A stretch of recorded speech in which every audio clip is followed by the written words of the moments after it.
je tiens à dire, en plus, que tous les actes antisémites sont suivis et seront suivis, dans les chiffres, par des actes antichrétiens. Comme disent les islamistes, après le samedi, il y a le dimanche. Mais Emmanuel Macron, en vérité, est tout à fait typique de ces élites politiques françaises qui ont défilé au premier rang de la manifestation.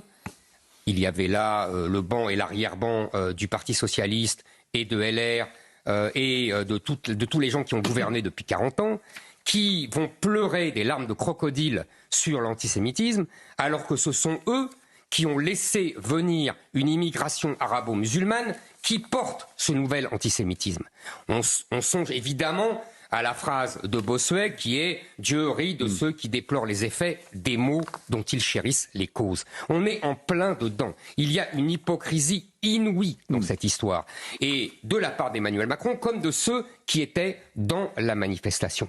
Ces gens-là font semblant de croire que l'antisémitisme est toujours celui de grand-papa. Non, ceux qui agressent les Juifs aujourd'hui n'ont pas lu Maurras et Drummond, mais en revanche ont lu le Coran. Parce on nous bassine toujours avec le pseudo-racisme systémique de la France ou de la police, mais moi je veux dire qu'il y a un antisémitisme systémique de la civilisation arabo-musulmane. C'est dans toutes leurs prières, c'est dans tous leurs textes sacrés qu'il y a cette détestation des Juifs et des chrétiens, je tiens à dire, qui sont comparés aux cochons, aux chiens, qui sont sommés de se soumettre aux musulmans.